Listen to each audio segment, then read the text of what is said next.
pa lang to. At tandaan nyo, si Marcos, 3 taon na lang yan. Gago na yan! And how can you live with that kung nakakadiha? Ikaw, Presidente, unya, you allow your people to suffer and even make lies. Hantod karon, imong tag-20 nga bugas, wagya po na niabot.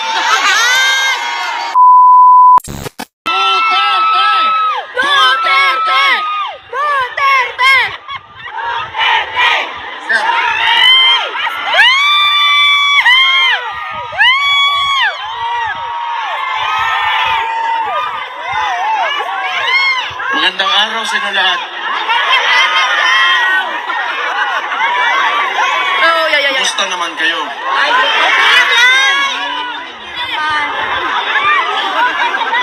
Maraming salamat sa lahat ng pinakita niyong suporta. Alam niyo naman, nasa Pilipinas kami, yung tatay ko nandito ngayon, di ko pa nakikita. Kakarating ko lang kaninang umaga. Oo nga. Masaya naman ako na makita kayong lahat dito ngayon. Wala lang talaga kaming magawa sa sitwasyon ngayon. Kasi kung makita nyo, tumawad ka tikas din yung illegal arrest ni PRRD, wala hindi natin gawa talaga ng sindikato. So, hindi namin nakita because siguro si PRRD lang kung tatanungin, maybe he trusted the judiciary doon sa Pilipinas. Kung talagang sinunod lang yung saktong proseso, handa naman talaga siyang kumarap before the courts, before the Philippine courts. But yung ginawa nila, nakita naman nating lahat na wala talagang due process. So pagdating nga ng Manila galing Hong Kong, may eroplano na dyan. Nagantay. Kaparada. Well, technically, sa nangyari, tawag doon kidnapping talaga. Yes! Wala tayong... Pero, siguro okay na lang kasi nandito naman kayo. I'm sure, nalalaman niya man na maraming sumusuporta sa kanya. And very important na, lalo na sa edad niya, he's already 80 years old. Tapos, makulong ka pa. Malungkot talaga masyado yan. Sa ito ba, mingaw kayo. Katingog yung papa, no? Nalaman niya maraming bigaon dito sa labas naghahintay sa kanya. Masaya na yan. Hindi naman ngayon ko makikita si Papa. Maybe tomorrow or the following day, sabihan ko na lang na ako lang yung huli nakapunta dito kasi ako yung naiwan doon sa Davao, mayor kasi ako. So, but I'm happy to see you right now and personally magpasalamat sa inyo. And tayo naman lahat dito OFW, lalong-lalo na yung birthday din ni PRRD, ni Papa, no? Buong mundo nag-demonstrate talaga natin yung support natin, hindi man lang talaga particularly sa tatay ko, pero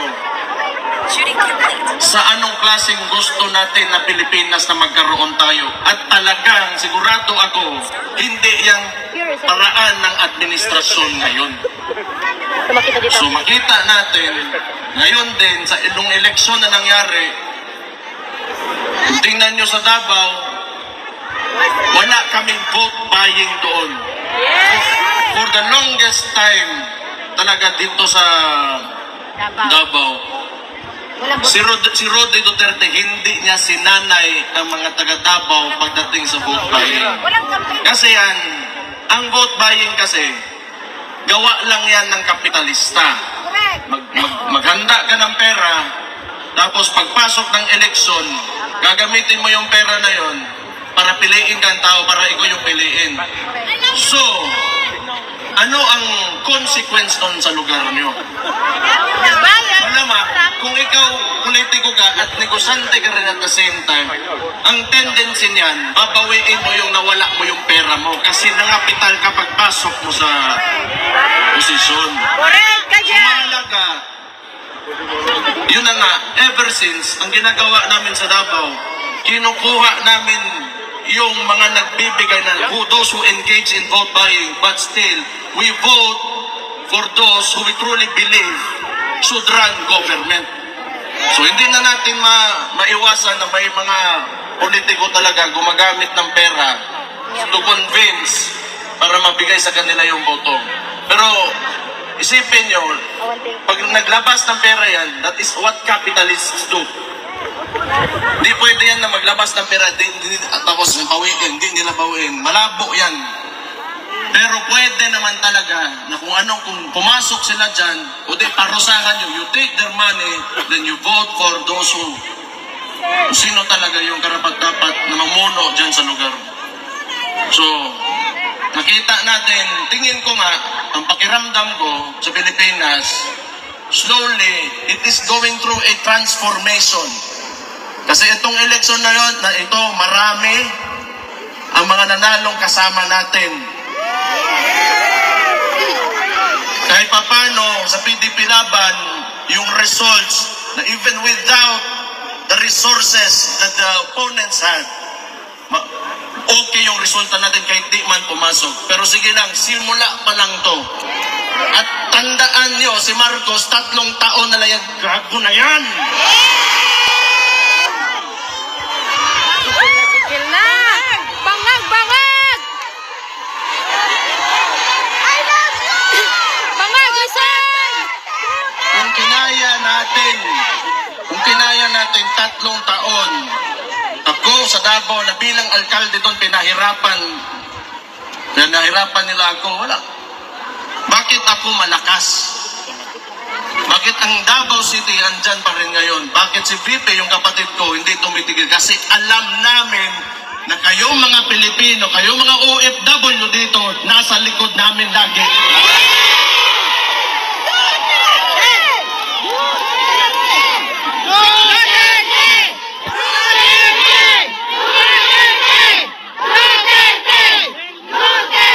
Kasi naiintindihan ko kayo, lalo na kayo mga OFW. That is why yung suporta talaga kang PRRD, at maraming salamat din sa kapatid ko, nasa kanila talaga. Kasi may point of comparison kayo because you are living outside of the Philippines and lalo na dito sa Netherlands, dito mga Scandinavian welfare states, pati yan, Germany. Alam nyo, yung pera ng tao na uuwi sa mga tao. Pag yung pera natin, yung buwis natin binabayad dyan sa Pilipinas, ewan ko lang, putang ina ko nakabalik pabayad dyan sa putang ina. Grabe talaga naman. Hindi mo na alam saan napunta, nasa bulsa ng mga kurap ng mga putang inang politiko yung yawa ng sulat ka na. Yawa, sir! Yawa! But, you know, kung kayo naniniwala ng federalismo, ibang usapan yon. Sometimes kasi, you know why Marcos can really manipulate and have almost absolute power. It is because of our unitary system of government. Yung presidential system of government natin, it allows the president to have almost total control of all government. Kailangan kasi, yung maganda sa, kung palitan natin yung system of government natin, sabihin natin federalism, hindi dili lang income yung napupunta sa mga sarili nating probinsya, but the functions of government as well. So, ma-decentralize yung Metro Manila ngayon and Malacanang, and the power will be devolved, and the functions and powers of the agencies will be devolved doon sa mga probinsya, sa mga local government units. So, I do not know kung mangyayari pa ba, pero that is one of the causes why Marcos can, you know, kaya lang naman gusto nila yung unitary system of government because power is centralized and yung tatay kasi ni Marcos noon was a dictator and you can have cronies. Yung mga ambisyoso masyado dyan sa gobyerno na kahit mali, ginagawa, gusto niyan, gayahin nila noon sa panahon ng Marcos Sr., may mga cronies si Marcos Sr., si General Ver, sila Enrile kaniadtong panahon. Yan ang gusto nila, yung mga Marbel, yan si Torre, mga Remulla. Kasi ang susunod dyan, they will attempt not to go down in government and they will attempt another dictatorship. And along with that dictatorship comes the cronies. So itong mga ambisosong mga putaragis na itong mga politiko at nasa gobyerno ngayon na kahit mali na ginagawa Mamamura niya, mama, gusto ano tayo niyan, ba? they will join that dictatorship and they will be the cronies of the new Marcos kaning Junior na bangag ang putang ina ngayon. So kaya makita niyo why unusual talaga masyado ang movement ng mga tao na nasa gobyerno na kahit mali nilalabag yung batas pero ginagawa pa rin. It's because not out of their jobs or functions in government but it's out of selfishness. Pero hindi talaga yan because ngayon kahit tingnan nyo ilang demonstrations na nangyari since yung gago na Marcos na yan. Nagsimula yan sa kapatid ko. Wala man talaga sana akong problema. Pero tinatawag nila magnanakaw yung kapatid ko dahil lang sa confidential funds na yan eh. Pero ito yung sasabihin ko. Ang tanong ko lang, sana ba? Just to, for the sake of argument, kung ang presidente merong billions in terms of confidential funds, tapos gusto nila impeach yung kapatid ko for 125 million pesos. In terms of amount, who is more impeachable? Ang billion or ang million? Yan, isa yan.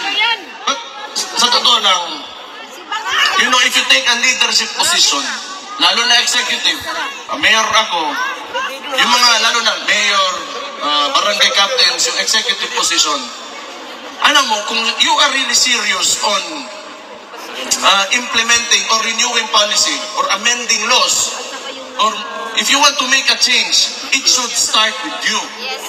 Kung sinasabi sana nitong Marcos na ito na masama may confidential funds, then it should start with him, pababa, so that he will be the example that we will follow.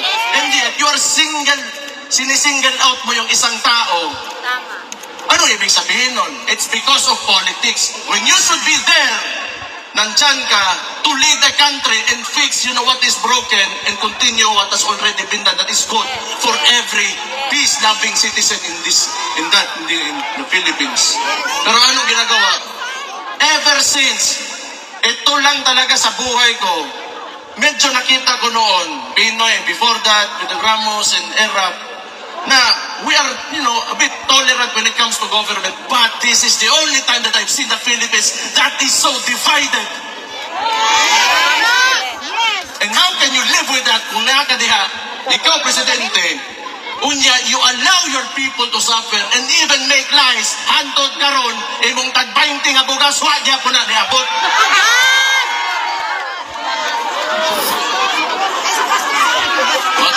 Sa buang sa lingkod, gina. Pero as I said earlier, tanaw na ko, like everybody's really putting it out there ba, kana yung nararamdaman nyo, now you really feel kung anong gusto nyong direction para sa bansa natin. That's good. I think you should continue doing this kasi we will do the same thing. I will do the same thing. It will be not for ourselves, but it will be for the future of our children, our grandchildren, and our country. So yun na mahalaga. Maybe someday, hindi na lalaki yung mga anak natin o yung mga apo natin, iba. Maybe they will be facing not the same problems na ito, lalo na itong malala talaga itong administrasyon na ito. Tingnan nyo, kahit kasama nila sa alyansa, nung pagpanalo ni Ping Lacson, what did he say? The 2025 budget is the most corrupt budget in Philippine history. Yes! Kahit kasama nila mismo, natapos na sandali, sinabi na nila. Wala talagang... So totoo lang, hindi ko maintindihan why they can afford to do all of this. And at 2028, matatapos din ang termino ni Marcos. So anong gusto niya? Hindi ko talaga alam.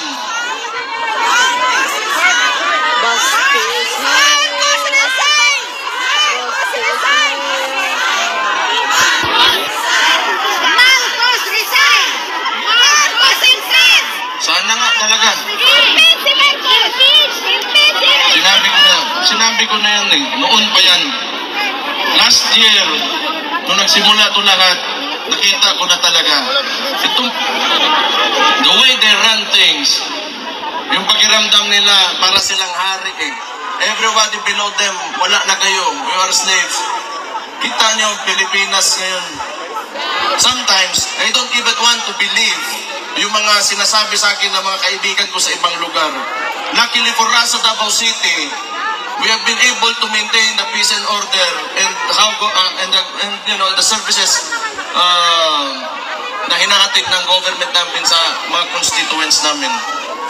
But it's really sad to hear other people who are disappointed with what's happening now in the country. But ito rin yung maganda rin.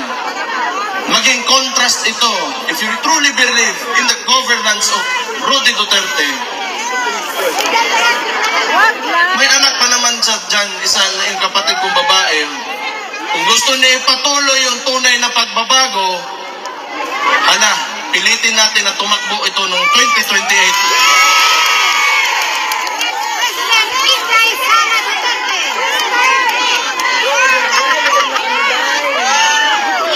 Tingin na 2028, Sara Duterte for President. Maganda. I cannot wait! Sabihin ko kayo nagsabi ha, ay magkasuntok yun ako yan.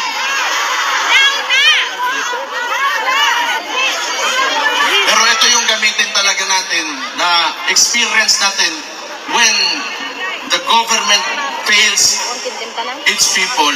Ito yung best example talaga, itong gobyerno talaga na ito. Kahit man lang sa wala, puro kalokohan talaga. Kahit press release, kalokohan, puro kasinungalingan, puro politics. Wala kayo makita bagong tulay ngayon. Wala kayong makita. Ewan ko na lang. But anyway, ayoko na magsalita masyado ng sobra pa nito. I'm just happy to be here, to see all of you, and sa mga lahat ng nakikinig na mga OFW nasa ibang bansa ngayon. Alam ko malakas talaga ang suporta ni Papa galing sa mga OFW natin. Salamat, kaayos ng tanan. Sayaw mo na, sayaw! Sayaw! Sayaw daw sa sir! Sayaw! Sayaw sa Pamilya! Hindi kabayran ang kuhan. Suporta ngayon yung kinapakita. So, Sabak ka diri! on my part, bilang anak ni Rudy Duterte, I will look for a way and I will fight for you back in the Philippines when I go back there.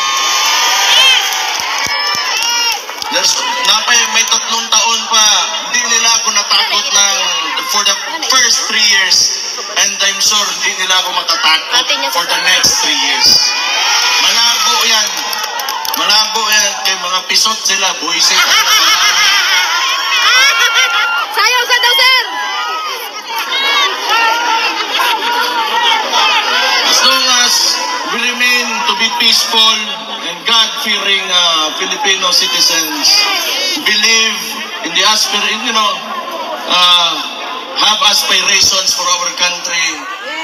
Andun naman kami lahat, yung mga kababayan nyo nandun, lumalaban talaga kami. Lahat naman tayo, ang problema lang talaga sa Pilipinas, because of very centralized government, yung mga nasa taas, may mga posisyon, yung mga matagal na political dynasties, gusto ng ganun eh. Because they can maintain their power. Because it's a conservative form of government. Kasi pag naging progresibo tayo, threatened yung mga positions nila. Gusto kasi nila ituturo lang sa presidente sino malalagay, ganun. Government ngayon is not based on merit, but tingnan nyo, anong nangyari? You have a chief PNP na 3 ranggo ang tinalunan para maging chief PNP. It's because this is not merit-based promotion. Pabor-pabor-based promotion eh. Diba? So, balik na ako dito. I have to face that. Basi kung sana po yung buhato na ng diwata. Pusit na ito. Lima ka, nagbenta lang ng Paris Overload, sumali ng party list, naging kidnapper, naging chief PNP si Diwata. Nadamay pa si Diwata. Si Raulo. Pero alam niyo, tingin ko, pag magkuha yan ng neuro exam, di yan makapasar. Buang talaga yan. No, nobody in their right mind would do what he did. Yung sinakay niya si PRT sa aeroplano because he is a police officer. He knows the due process. Kung nag-iisip talaga yon, kung may sakto yung utak niya, hindi, bagsak sa neuro yan. Sigurado ako. Along the way, may bakukang na nasuot sa utok, ana ba? Sa ulo. Magkakaon siguro panos nga sa pansit. Oo na, pero nobody in the right mind would do that. That's totally illegal, and you know, the consequences of these actions are heavy, sa totoo lang. But we have a government nga who doesn't seem to know what the Constitution is.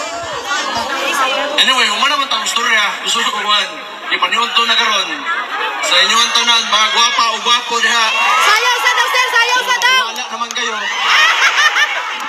Ilyas. Mabuhay kayong lahat. Sayaw sa daw, sir. W's.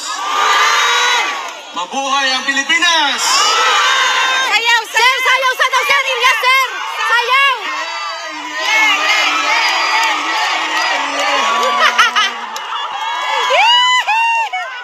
Ang buhay. Sabang ka niya. Sabang ka nila. Salamat kayo ha. It really means a lot sa family.